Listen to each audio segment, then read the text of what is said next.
Elle, transporte son amour. Paris, fin des années 1960. Sous les projecteurs, une voix devient l'icône d'une génération. Sylvie Vartan. Applaudissements, couverture de magazines, gloire absolue. Mais loin de la scène, deux enfants grandissent dans une réalité bien différente.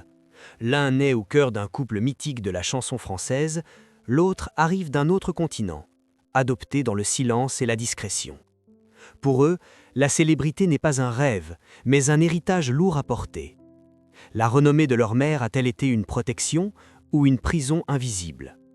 Qu'est-il réellement arrivé aux deux enfants de Sylvie Vartan une fois les lumières éteintes? Au début des années 1960, Sylvie Vartan incarne une France en pleine transformation. Jeune, moderne, lumineuse, elle devient en quelques années l'un des visages les plus reconnaissables de la culture populaire. Ses chansons passent en boucle à la radio, ses tournées affichent complet, son image est partout. Pour le public, elle représente l'insouciance, l'élan d'une jeunesse qui croit encore aux promesses de l'avenir. Mais cette réussite fulgurante s'accompagne très tôt d'un autre récit, plus intime. En 1965, son mariage avec Johnny Hallyday unit deux idoles nationales. La presse parle d'un couple royal. Les photographies les montrent souriants, complices, portés par une ferveur collective rare. Lorsque leur fils David naît en 1966, la France entière a le sentiment d'assister à la naissance d'un héritier symbolique, un enfant déjà célèbre avant même de savoir marcher. Derrière cette image idéalisée, la réalité familiale est plus fragile. Les tournées incessantes, la pression médiatique, les attentes du public transforment le foyer en un lieu instable. L'enfance de David se déroule entre loges, hôtels et studios. Très tôt, il apprend que l'amour parental doit se partager avec la foule. Les absences répétées, les tensions du couple, puis la séparation progressive de ses parents laissent une trace silencieuse. La gloire protège, mais elle isole aussi. À la fin des années 1970, le divorce devient officiel. Pour Sylvie Vartan, c'est un tournant. Elle comprend que rester au centre du système médiatique français signifie exposer son enfant à une pression constante. Peu à peu, une décision mûrit. Quitter Paris, changer de décor, offrir une autre vie. Au début des années 1980, elle s'installe aux États-Unis. Ce départ marque une rupture nette entre l'image publique et la vie privée. En Californie, Sylvie Vartan tente de reconstruire une forme de normalité. Elle se remarie avec Tony Scotti, producteur américain, loin du tumulte parisien. Pour David, adolescent, ce changement est à la fois une libération et un déracinement. Il n'est plus seulement le fils d'eux, mais un jeune homme confronté à une double identité, française et américaine. La musique reste présente, mais elle n'est plus imposée. Elle devient un choix personnel, presque intime. C'est dans ce nouveau cadre qu'un second enfant entre dans la famille. En 1997, Sylvie Vartan adopte une petite fille originaire du Vietnam. Darina arrive dans un monde radicalement différent de celui de David à sa naissance. Aucun flash, aucune attente publique, aucun héritage médiatique direct. L'adoption se fait dans la discrétion, presque en opposition avec le passé. Pour Sylvie, ce geste n'est pas un symbole, mais une promesse silencieuse. Offrir à cet enfant une vie protégée, à l'abri du regard constant des autres. Ainsi, dès l'origine, les deux enfants grandissent dans des univers opposés. David porte le poids d'un nom célèbre, chargé d'histoire et de conflits. Darina, elle, évolue dans une famille volontairement fermée aux projecteurs. L'une des grandes paradoxes de la trajectoire de Sylvie Vartan réside là. Avoir été l'une des femmes les plus visibles de France, tout en cherchant pour ses enfants l'invisibilité. Pour le public, l'image reste pourtant celle d'une mère accomplie, élégante, maîtrisant parfaitement son récit. Les interviews évoquent rarement les difficultés. Les plateaux de télévision célèbrent la carrière, les anniversaires, les hommages. Mais ce silence soigneusement entretenu alimente aussi les interrogations. Pourquoi ce départ définitif? Pourquoi cette distance avec la France? Pourquoi deux trajectoires familiales si différentes? À ce stade de l'histoire, tout semble encore cohérent. Une star protège ses enfants comme elle le peut, un fils cherche sa voie loin de l'ombre paternelle, une fille grandit loin du bruit du monde. Pourtant, sous cette apparente harmonie, des fractures invisibles se dessinent. Des questions non résolues, des blessures anciennes, et surtout un héritage émotionnel qui, tôt ou tard, réclamera d'être confronté. Car lorsque la gloire façonne une famille, elle ne disparaît jamais vraiment. Elle attend, elle observe, et elle finit toujours par revenir frapper à la porte au moment le plus inattendu. Le véritable point de fracture ne survient pas sur une scène, ni dans un studio d'enregistrement. Il arrive plus tard, presque en silence, au moment où les enfants de Sylvie Vartan deviennent adultes et où l'héritage familial cesse d'être abstrait pour devenir un poids concret. Pour David, ce basculement commence bien avant les conflits publics. Dès l'adolescence, il comprend que porter le nom Hallyday n'est pas un simple héritage artistique. C'est une identité imposée, chargée d'attentes, de comparaisons et de projections. Chaque pas est observé, chaque choix est interprété. Lorsqu'il se tourne vers la musique, le soupçon est immédiat. Est-ce un talent réel ou le privilège d'un fils de star ? Cette question le poursuit, même lorsqu'il s'enferme derrière sa batterie, loin des micros, loin des plateaux télé. Dans les années 1990, David tente de construire une carrière indépendante. Il compose, collabore, se produit sans chercher l'exposition maximale. Mais l'ombre de son père reste omniprésente. Les relations familiales, déjà fragilisées par les absences et les distances géographiques, deviennent irrégulières. Les retrouvailles sont rares, les non-dits s'accumulent. Rien n'explose encore, mais la fissure est là, discrète, profonde. Pendant ce temps, Darina grandit dans un univers radicalement différent. À Los Angeles, la célébrité n'est pas un héritage familial, mais un décor lointain. Sylvie Vartan veille à maintenir une frontière stricte entre sa vie publique et son rôle de mère. Darina fréquente des écoles américaines, parle plusieurs langues et évolue dans un environnement multiculturel. Elle n'est pas la fille de, elle est simplement une enfant protégée, tenue à distance d'un passé trop lourd. Cette protection, cependant, a un prix. Darina grandit avec une histoire fragmentée. Ses origines, son adoption, son arrivée dans une famille déjà marquée par la célébrité et les ruptures forment un puzzle complexe. Sylvie choisit le silence, pensant préserver. Mais ce silence devient aussi un espace de questions sans réponse. Qui suis-je vraiment ? D'où viens-je ? Et pourquoi tant de choses restent-elles inexpliquées ? Le moment où tout bascule survient en décembre 2017. La disparition de Johnny Hallyday agit comme un séisme émotionnel et médiatique. Pour la France, c'est la perte d'une légende. Pour David, c'est la mort d'un père avec lequel les liens n'ont jamais été pleinement réparés. Très vite, le deuil intime est tapé par une tempête publique. Le testament, rédigé selon le droit américain, exclut David et sa demi-sœur Laura Smet de l'héritage principal. Ce choc transforme une blessure ancienne en conflit ouvert. Pour la première fois, David sort du silence. Il ne s'agit plus seulement d'argent, mais de reconnaissance, de place, de filiation.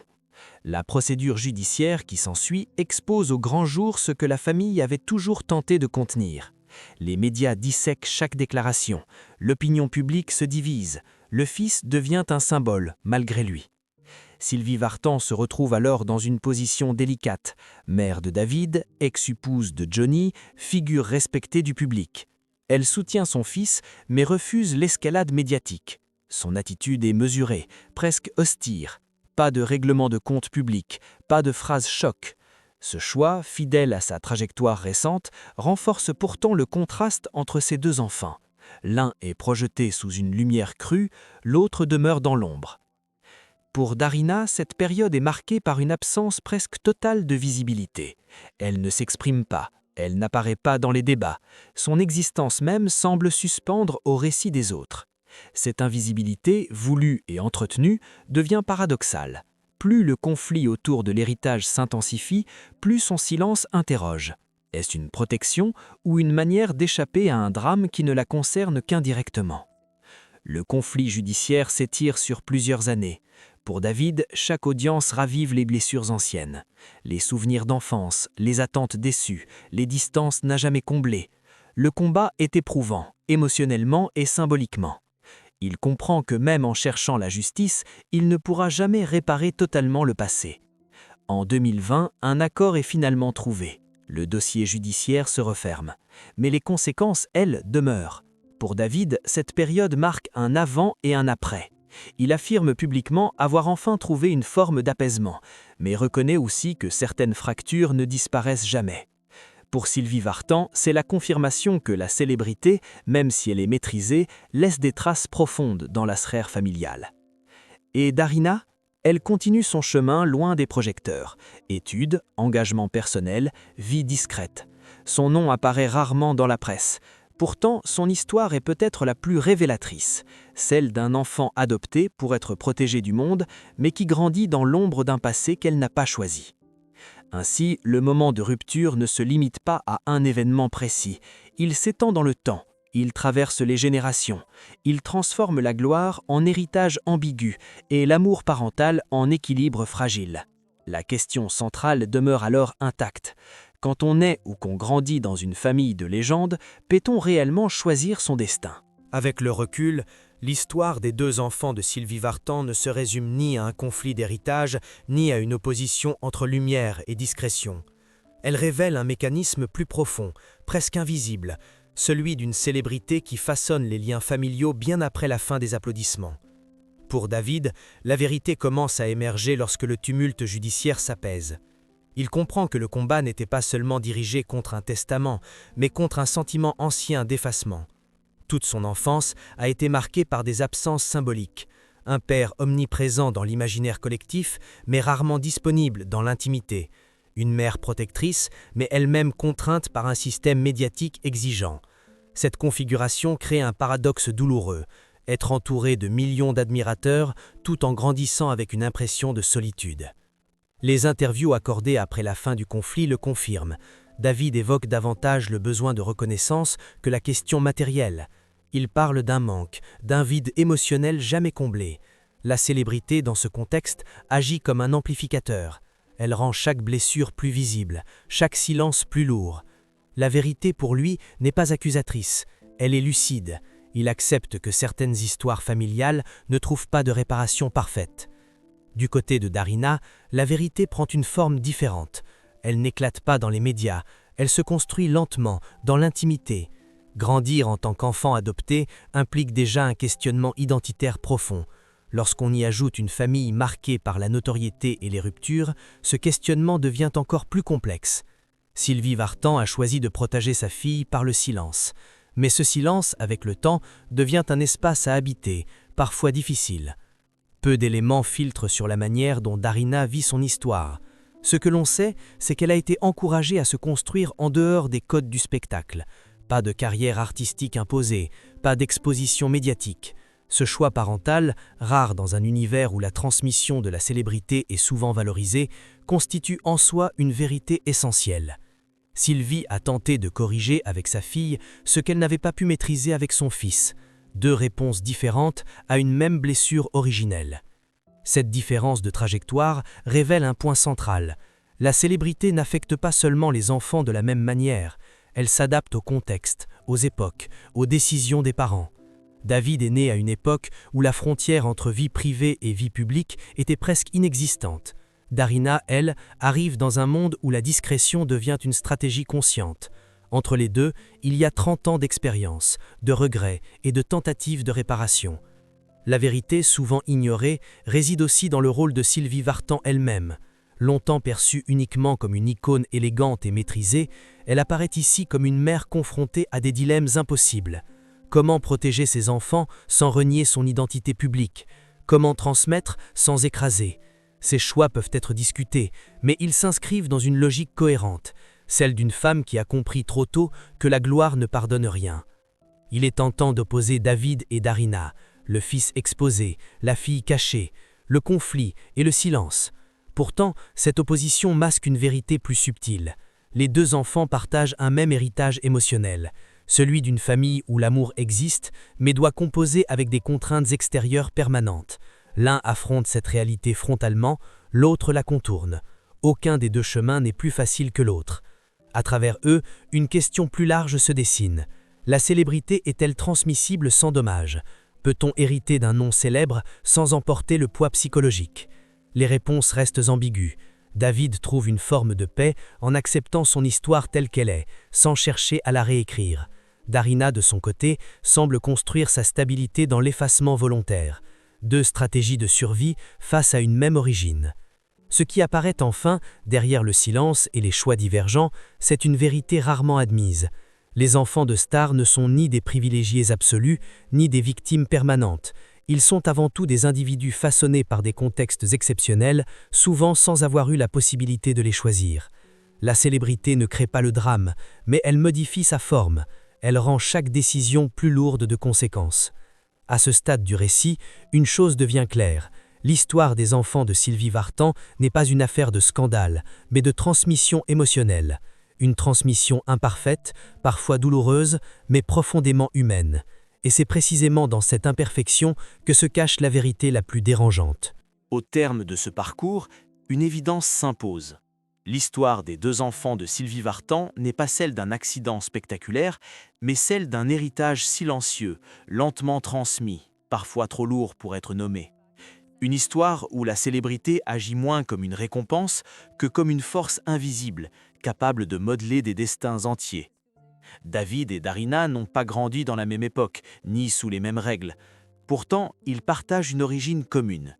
Celle d'une mère devenue icône avant d'avoir pu être simplement une mère. Celle d'un univers où l'amour existe, mais doit composer avec l'exposition, l'absence et la pression du regard extérieur.